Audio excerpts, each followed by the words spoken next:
while Larry is figuring out his tech, I'm going to go ahead and introduce the speakers. So you have just heard from Larry Hinsman, who is the Executive Director of IARPC and also the Assistant Director for Polar Science in the Office of Science and Technology Policy in the White House.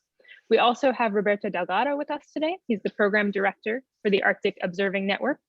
And we have Erica Hill, who is the Program Officer for the Arctic Social Sciences. Both of them are at the Polar Programs Office at National Science Foundation. So the way today will work is they're going to tell you a little bit about IARPC.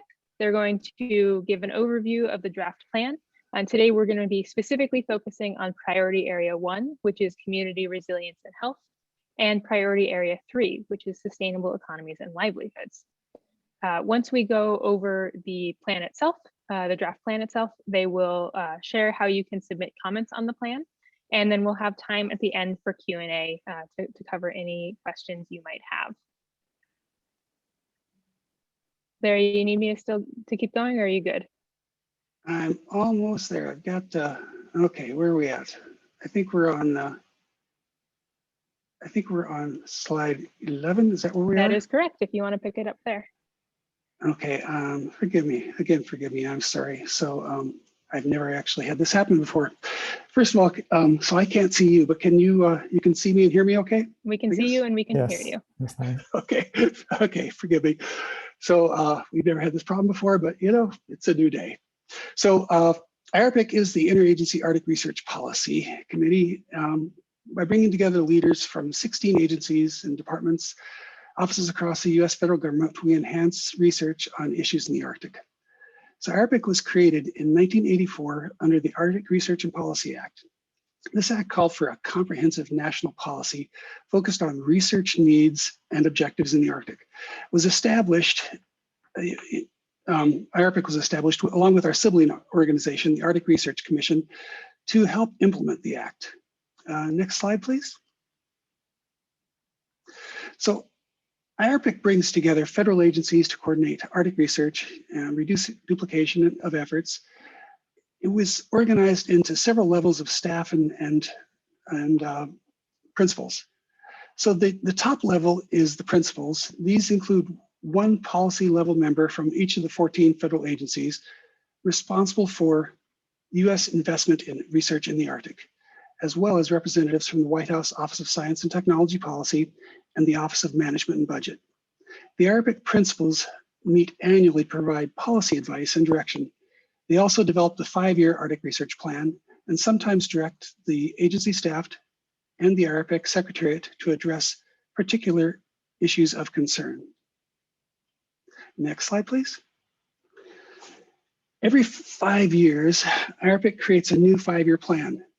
This plan is created in consultation with the US Arctic Research Commission, the government of the state of Alaska, and residents of the Arctic, the private sector, and public interest groups. The plan identifies critical areas where the US Arctic research supports US policy from community to global scales, and looks for areas where the federal government and federal investments can be enhanced through interagency collaboration. The plan aims to advance knowledge and decision support for challenges and opportunities that lie ahead.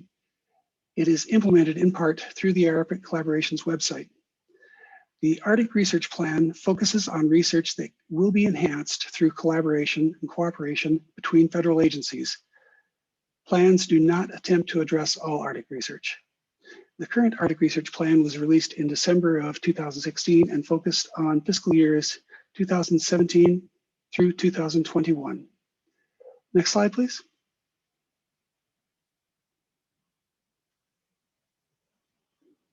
The new plan looks and feels very different from the current plan. That is because the IARPC leadership directed us to cut back on the number of goals and develop a plan that was responsive to the needs of agencies and Arctic residents, and that was flexible enough to address emerging issues. We feel very strongly that while the plan is very different, it can help accomplish these goals. IARPC collaborations will need to evolve some of its processes to both support the current collaboration teams and the new priority area collaboration teams. We don't know yet what this might look like, and we're listening to concerns and ideas that help shape that transition. We aim to ensure a robust response to the next Arctic Research Plan and to assist IARPC in implementing the activities that fall outside of the Arctic Research Plan framework, and yet require a robust collaboration of approaches across the agencies. Next slide, please. The current and future Arctic research plans also incorporate the principles for conducting research in the Arctic. Researchers working in the Arctic have a responsibility to respect local and indigenous cultures and knowledge and advance stewardship of the Arctic environment. The core principles are: be accountable, establish effective communications, respect indigenous knowledge and cultures, build and sustain relationships, and pursue responsible environmental assessments and responsible stewardship. Next slide, please.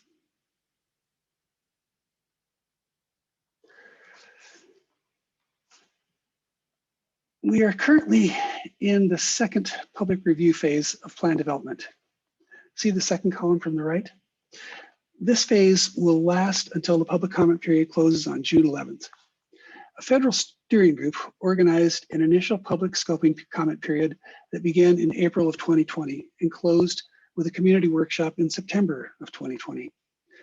Starting in November, federal drafting teams have been working with that information to create the draft plan, and we could not have done it without the input of the Arctic research community. So thank you very much for their help.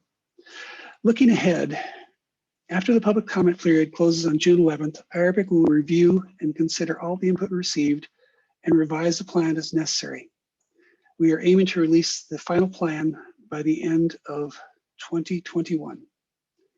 Next slide, please. This illustration shows the three main components within the Arctic Research Plan, the new Arctic Research Plan from 2022 to 2026. The policy drivers and priority areas and the foundational activities. The plan structure and approach is quite different than previous plans. The priority areas and foundational activities here are highly interconnected and matrixed. The foundational activities relate to, support, and inform the priority areas. Foundational areas are critical processes in guiding the federal government's approach to Arctic research and in improving research and collaboration on the priority areas. These are intended to continue past the 5-year time frame of the individual plans. The priority areas are a cross-cutting focus that were identified as needing additional attention or research through public comment, workshops, and outreach. Both the priority areas and the foundational activities will require and benefit from the existing IARPC teams that are represented by the collaboration logo in the middle of the graphic. So I'm going to briefly review the main elements of the plan. So next slide, please. So the plan will include the same policy drivers as the current plan. Over the last 50 years, the national interest and objectives in the US Arctic have remained remarkably stable. These remain a good foundation grounded in history and applicable to the current national efforts. They are the well-being, which is to enhance the wellness of Arctic residents with an emphasis on the themes of cultural vibrancy, economic development, mental and physiologic health. Stewardship, which is to advance the advance responsible management of the Arctic environment with an emphasis on globally driven changes. Security, which is strengthen national and regional safety, as well as risk management and emergency preparedness themes. And finally, the Arctic global systems, which is to improve our understanding of the Arctic as a component of the planet Earth. So next slide, please, Liz. The plan identifies 4 priority areas, each of which identifies a broad cross-cutting goal, which expresses the intended convergent outcomes that will be realized from research investments. PA1, priority area 1, is community health, community resilience and health. Priority area 2 is Arctic system interactions. PA3 is sustainable economies and livelihoods. PA4 is risk management and hazard mitigation. The priority area format is a significant shift from previous plans. This plan takes a targeted approach to priority areas that will enable IARPC to help address the most pressing Arctic research needs that require a collaborative approach. Priority areas are designed to respond to research challenges identified by Arctic communities, federal agencies with a presence in Alaska, and federal agencies with Arctic investments, the state of Alaska, and other non-federal partners. Keep in mind that like previous plans, this plan does not cover all Arctic research covered by agencies, but focuses on the areas of priority for international or interagency collaboration and partnerships that will increase the value of federal research investments in the Arctic. So we're going to go into a little more detail into these priority areas, and I will ask Roberto and Erica to provide more specific context to priority areas 1 and 3, that is the focus of this webinar. But I'll continue on just for a bit here. So next slide, please. So the goal of priority area 1, which is community resilience and health, is to improve community resilience and well-being by strengthening research and tools to help us better understand the social, natural, and built systems in the Arctic. And Roberto will be telling you more about that. Priority area 2, Arctic system interactions, is intended to enhance our ability to observe, understand, I'm sorry, next slide, please, Liz. So the goal of priority area 2, the Arctic system interactions, is to enhance our ability to observe and understand and predict and project the Arctic's dynamic interconnected systems and their linkages to the Earth system as a whole. Next slide, please. Priority area 3, which Erica will be talking about, is the goal has a goal of sustainable economies and livelihoods to monitor and maintain and proactively adapt the Arctic's natural, social, and built systems to promote sustainable economies and livelihoods. So next slide, please. And the goal of priority area 4 is risk management and hazard mitigation, is to secure and improve the quality of life through understanding of disaster risk exposure, sensitivity and to hazards, and adaptive capacity. So next slide, please.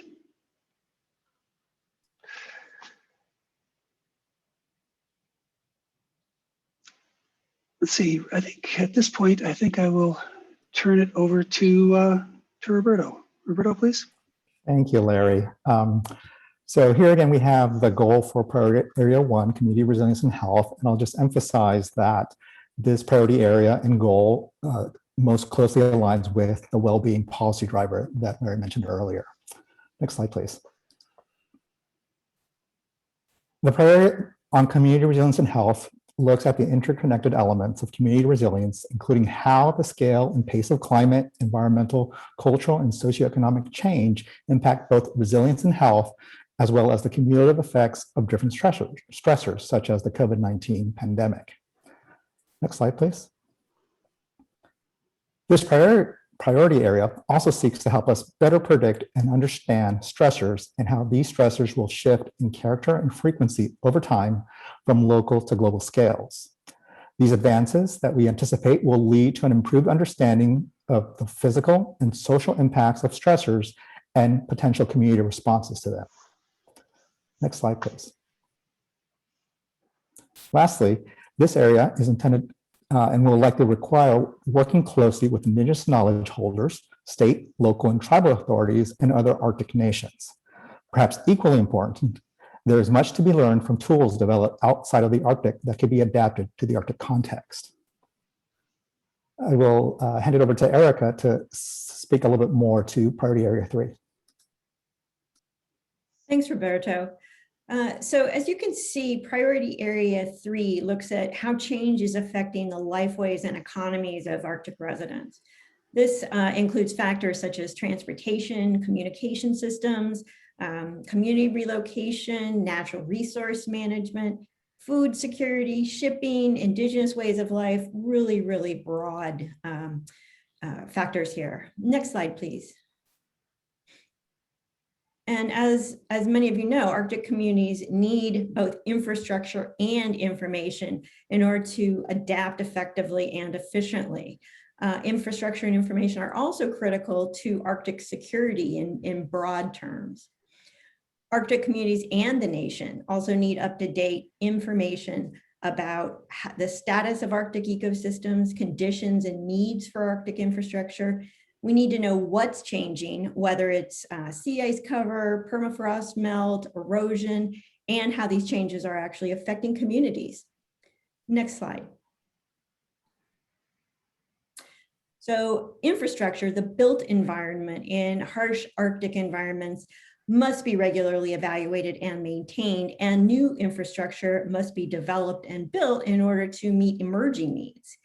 Critical infrastructure, for example, includes roads, airstrips, bridges, harbor and port facilities, but it also includes energy and electricity systems, telecom, housing, education, healthcare, national defense. The pandemic, for example, has really highlighted how closely the transportation and communication systems are linked to education and to human health. Next slide. Arctic communities in the nation as a whole also need information on those natural processes and ecosystem services that they depend on economically. So we need information on topography, hydrology, and vegetation, marine pollution, debris, populations of important subsistence species, such as marine mammals. Another example, up-to-date information is needed on fish and fisheries. We need to know about contaminants such as mercury or cesium, organic pollutants. We also need to monitor soil, air, and water quality. We need to ensure that communities, whether they're remote villages or larger urban centers like Fairbanks or Anchorage, that they have access to clean air and water and effective sanitation. And these examples really, they're not exhaustive, but they do give you an accurate idea of what priority area 3 really focuses on. But the success of this priority area will really depend on federal agencies being responsive to local needs and to the challenges that communities face across Alaska. Also, we need to develop and maintain partnerships with the state of Alaska, with tribal governments, as well as with village and regional corporations in order to meet these needs effectively. Thanks. Thanks, Erica and Roberto. So now we're going to talk a little bit about the foundational activities. So the 4 priority areas in the plan are supported by foundational activities or processes. Foundational activities are a new component of the Arctic Research Plan framework that broadly describe ongoing critical processes associated with Arctic research. So the plan identifies 5 foundational activities. Number 1 is co-production of knowledge and Indigenous-led research. Number 2 is data management. Number 3 is education. 4 is monitoring, observing, modeling, and prediction. And number 5, technology, innovation, and application. These 5 foundational activities are critical to support a robust and impactful federal research program in the Arctic and ensure that research programs are listening and inclusive of other voices, knowledge holders, and scholars. Each foundational activity is intended to continue past the 5-year timeframe of the individual plans. Next slide, please. So this plan provides high-level implementation guidance to IARPC and measures success by which IARPC will hold itself accountable. The plan will be implemented through biennial implementation plans, which will aim to align federal resources and leverage partnerships with non-federal entities. As with its predecessor, this plan will be implemented by 4 new priority area collaboration teams that are open to all interested parties. These teams will direct and coordinate activities to reach the plan goals and ensure coordination and collaboration of resources to address pressing needs. Existing collaboration teams coordinate closely with the priority area teams and will continue to be vital communities of practice. They will contribute to the objectives of the priority area collaboration teams and may pursue interest in issues outside of the plan. Arctic research plans do not cover all the research being done by the agencies, and IARPC interest and activities extend beyond simply implementing the Arctic Research Plan. Collaboration teams will be instrumental in implementing the Arctic Research Plan for the new next collaboration plan and pursuing other lines of inquiry and action. Next slide, please. So this is an illustration of how the federal agencies and departments, which are shown on the left, may contribute to each of the priority areas, which are in the center. I want to highlight for you that on the right are the collaboration teams with anticipated contributions to the priorities shown by the connecting lines. You'll notice that there are significant contributions from each of the collaboration teams to each of the priority areas. We hope that you will continue to see and develop connections to the priority areas. This is an opportunity to think broadly across disciplines to figure out where to contribute. Next slide, please. We are accepting comments on the draft plan through June 11th. We are specifically looking for comments on the priority area goals, justifications, and potential partners, on the foundational activities, and on the implementation and metrics. We appreciate and welcome all of your thoughts on the plan draft. Next slide, please, Liz. So we've set up a variety of methods for you to comment on the draft plan. You can submit your comments via the Federal Register notice on the Federal Register website. You can email your comments to iarpicplan@nsf.gov. You could leave a voicemail at the number on the screen, which is, for those on the telephone, 703-783-1658, or at 1-888-657-7759, which is a toll-free number. Note that these are limited to 5 minutes, but you can call and submit multiple comments. You can also send hard copy comments to Roberto Del Gelto, who's on this webinar at the Office of Polar Programs at NSF at 2415 Eisenhower Avenue, Alexandria, Virginia at 22314. Thanks, Roberto, for hosting that and taking those comments. Next slide, please. After the comment period closes, the federal agency staff will review and consider the input and revise the plan as necessary. By law, the revisions have to be done specifically by federal agency employees. We will make all comments submitted through the mechanisms in the Federal Register notice and the responses publicly available with attribution on the IARPC Collaborations website. The questions and comments made in this meeting will not be part of the public record. Only comments submitted through the mechanisms outlined in the Federal Register notice, and as I just repeated for you, will be formally included in the public record. And our goal is to have the final plan released later this year. So next slide, please, Liz. So you can find more information about the plan development process at tinyurl.com/arcticplan. The plan itself is downloadable at tinyurl/arcticplan download. And these links all go to the IARPC Collaborations website. If you have specific questions, please contact the Plan Development Director, Nikush Carlo, at nikush.carlo@gmail.com, or our Indigenous Engagement Specialist, Danielle Stickman, at danielle@iarpiccollaborations.org, and the IARPC Secretariat at plan@iarpiccollaborations.org. So plenty of ways to submit comments or get more information. So this webinar is just one in a series of information sessions. For the most part, the webinars will contain the same information. However, each webinar gives a bit more focus to certain sections of the plan. If there's a particular priority area you are interested in, we recommend and encourage you to attend that webinar. So this is, last slide, please, Liz. So thank you very much for joining us today and for your attention. And we will now open the floor and welcome questions, comments, and suggestions. So thanks all. Thanks, Larry. I have just reopened the chat, so folks should be able to send any questions or comments publicly in the chat. You can also use the raise hand function if you prefer to speak rather than type. To do that, you can hit the reactions button on your Zoom toolbar, or if you're on the phone, it's *9, and again, *6 to unmute. And while we're waiting for folks to type in the chat, we did get one question during the presentation about the principles for conducting research in the Arctic, specifically asking So the goals on that slide are translated into UPIC, and wondering if they will be translated into additional languages. So this is Meredith, and I can just answer with some of the history on that.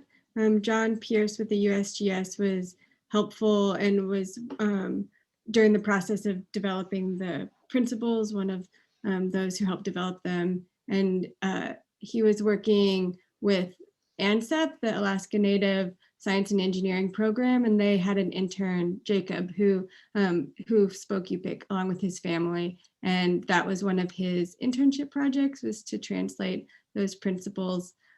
We had considered translating them into Inupiaq through ICC, but that didn't pan out. But if there's interest in a specific language being translated, please let us know. Thanks, Meredith. And we'd welcome such suggestions. So if you have recommendations, please shoot us a note, send it to me or Meredith, and we'll see what we can do. Are there other questions? Comments? There's another question in the chat. Will connections to the state agencies and EPA IGAP programs be done deliberately, or will the program just seek comments on the website? So that question's a bit confusing as far as will we be soliciting comments from the state separately, or will we be engaging state in the execution of the plan? I'm sorry.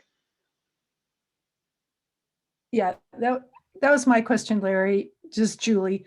Hey, Julie. I'm just wondering, I mean, the website's there for comment, but will people from IARPC deliberately go into those agencies like the Geological Survey of Alaska and have a deliberate meeting with them, so it's not just by chance that they learn about it? I guess that's what I mean. Well, thank you. And yes, and we have actually, so we were directed both in the Arctic Research Policy Act of 1984 and by our principals to be particularly receptive to the needs and input from the state of Alaska. And so we've made a serious effort to keep the state of Alaska informed of what we're doing. We've shared the plan with them, and we've offered the opportunity to host direct webinars for them and provide more direction and more guidance on what the plan is about. And we also want to engage them in the execution and addressing these important research needs. So this plan was actually there. We had state of Alaska input into development of the plan, into identifying these priorities, so that these would be priorities that are needed within Alaska. And so these are issues that are important to the state of Alaska, and they're issues that many agencies within Alaska are dealing with. And so we would heartily welcome state agency engagement in the execution of this research activities. That's, I think, the greatest thing about IARPC collaborations is it's not just federal researchers, not just federal scientists, but it's actually federal researchers collaborating together, but collaborating with university researchers, international researchers, foundations, and those from the state of Alaska. Thanks, Julie. We have two more questions in the chat. The first I answered directly. There's just a question as to whether today's presentation will be posted on the IARPC website. I answered that in the chat, but for anyone on the phone, you will be able to find the recording on the event page that had the information for how to connect here. It'll also be on our YouTube channel. I will try to get it up today, but I have a little bit of limited bandwidth, so it might not go up until next week. And then we have another question about whether any of the priority areas are looking at the impact of shipping traffic on the Arctic communities. Impact. So we actually haven't defined the really explicit specific goals within each of the themes, and that will be during the implementation period. And so that will be decided by the input from the existing collaboration teams, and it will be based upon the most urgent needs, but also what the available expertise and data is appropriate resolve at this point. And so whether that is, addressed in the next biennial implementation plan, I'm not sure, but that is a distinct possibility. It does fit well within hazard mitigation, certainly.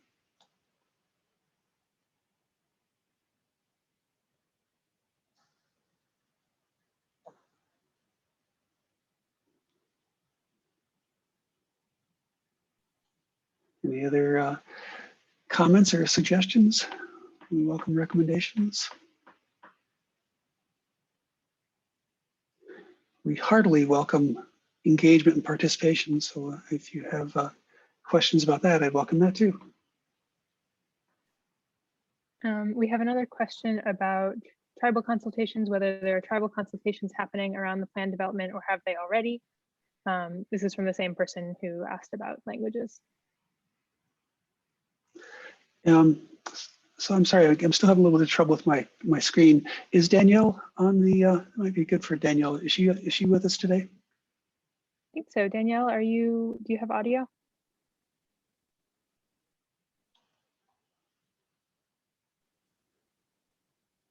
So Danielle Stickman she is just chatted actually me to say playing one that moment. role. And she would be particularly adept at responding to that question.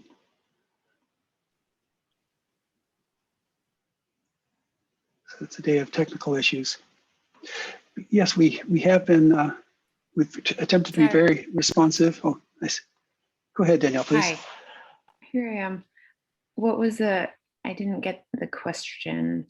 The question was what our engagement with tribes has looked like so far, and what will continue to do. Well, it's been up and down so far.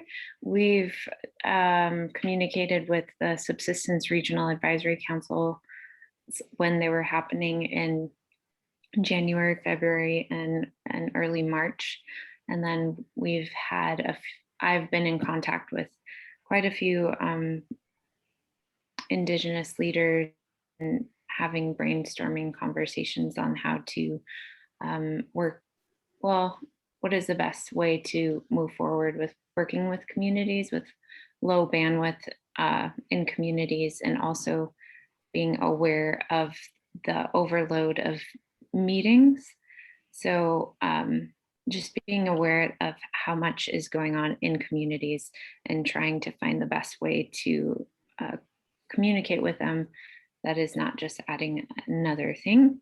So we've also put together, along with Liz and Meredith, hard copies of the plan and other materials to be sent out. So if communities are interested in that avenue, they can reach out to us. There's a link that Liz can probably add to the chat requesting hard copies. But moving forward, I think it's going to be, we're slowly moving forward, but it takes some time. It will take some time, but I think we're making good progress and trying to get on to regional ways of communication, because the regions already have their avenues of best communication methods. So it's just finding those and using them. I hope that answers the question. And I'll just add as well that Danielle has sent a letter to all of the tribes with information about how they can request a hard copy and join meetings. We have a teleconference specific for people with low bandwidth coming up on April 9th, I believe. 6th. Okay, thanks. And I just dropped the event link in the chat.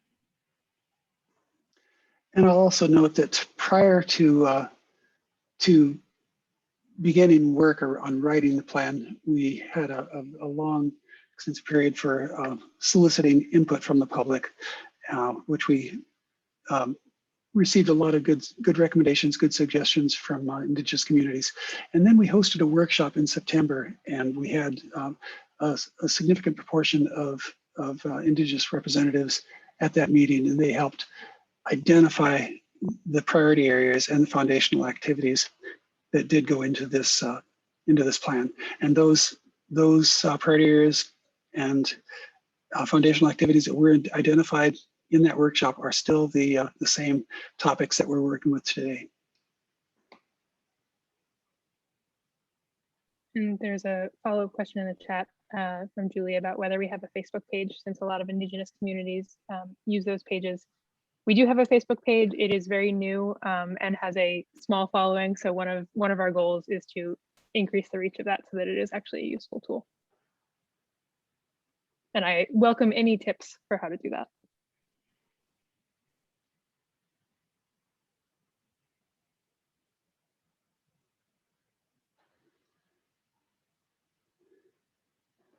Maybe I'll ask Roberto or Erica if there's any additional comments that you'd want to go back to. Is there anything that we want to emphasize?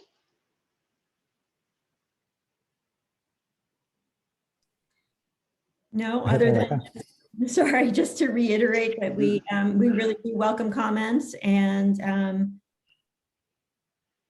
great. I just saw Jeff Curry's note about, as an infrastructure guy, I'm excited about IARPC's plan for applications and implementation. Me too, yes. Again, just we welcome comments. We really do want to make this highly relevant, and so comments are welcome. Roberto, do you want anything? I think I'll just say that for some of these priority area goals and the foundation activities, we already have a good foundation with the IARPC collaboration team, the self-forming teams. For some of these areas, however, there will be a need to establish and foster new, I think we've been calling them communities of practice, to help achieve and set the pathway forward to achieve those goals. So that another area that we would appreciate more comments, more input in terms of how do participants on this webinar through their organizations, as individual researchers, as team members, they see themselves filling a role to helping us achieve those goals.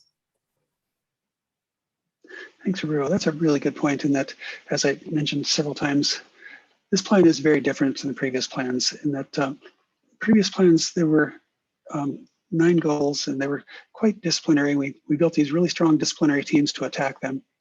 This plan, the 4 priority areas are quite interdisciplinary.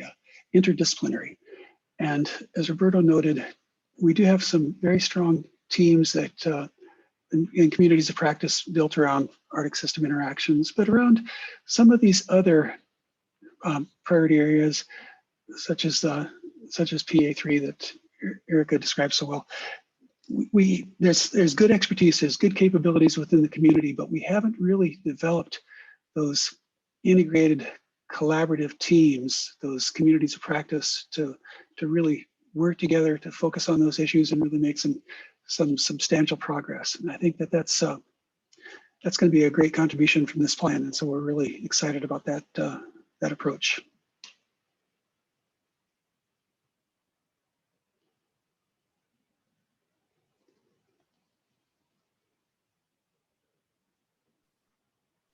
So I just put this in the chat, but also while we're waiting to see if there are any additional questions, I am also just putting in a pitch for the IARPC Collaborations website. It's a community for folks to share information and collaborate on Arctic research. So it's a great place to stay on top of developments with this draft plan and also the implementation of the current plan. And we really do welcome anyone involved in Arctic research in any way. So I put the link in the chat where you can request an account if you don't already have one. Thanks, Liz.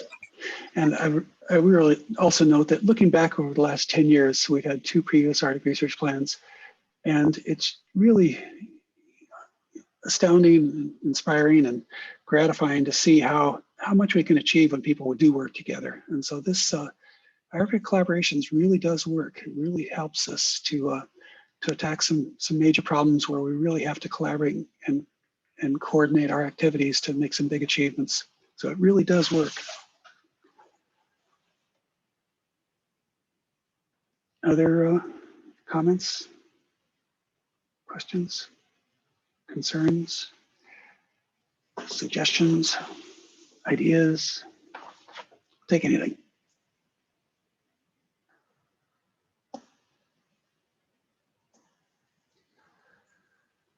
Okay, well, I won't torture you by making you continue to look at me, but I will ask you to look at the plan, see how you can get engaged, offer some suggestions on implementation. You know, this is a community effort. We're trying to make something that really helps advance Arctic science. We really want to address the issues of you know, most urgent need. We also want to improve the lives of northern residents, and there's a lot we can do. There's a lot that needs to be done, and so this is something where we can make a big difference if we work together on it. So I thank everybody for your engagement today, and don't hesitate if you have further concerns to come back to us. And Liz has something here for us. Yep, I did just launch a poll that since this is a webinar series, we're trying to make sure that these webinars are useful for everyone. So I just put a quick poll up just to gauge whether this webinar was helpful for you and just for us to get a sense of whether you're thinking of commenting on the plan.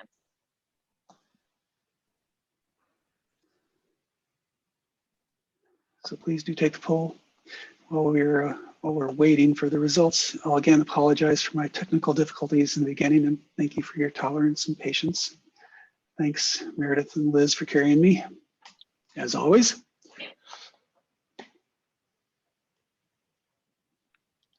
Last call for any questions.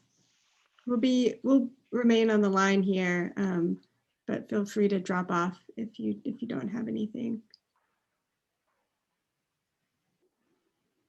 Thanks, everyone. Thanks, Erica. Thanks, Erica and Roberto, for helping us out today. Thank you. Thank you.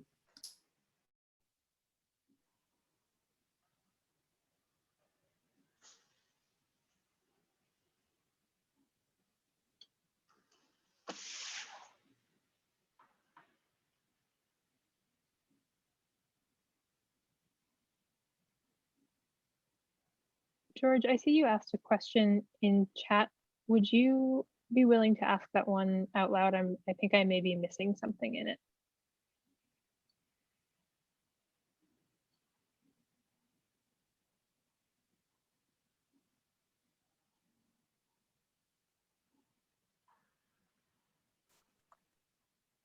Okay.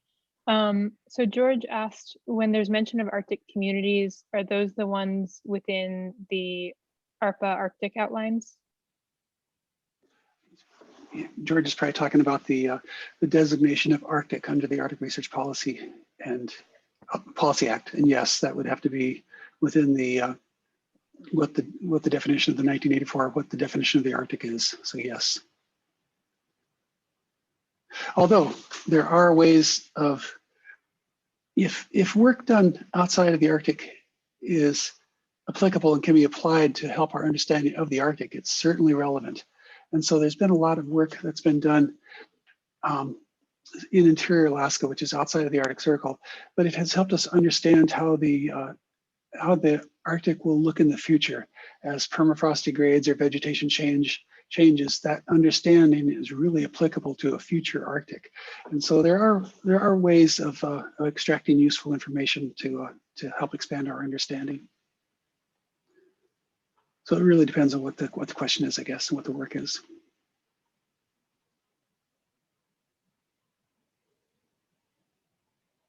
Agree. Okay, well, thanks all.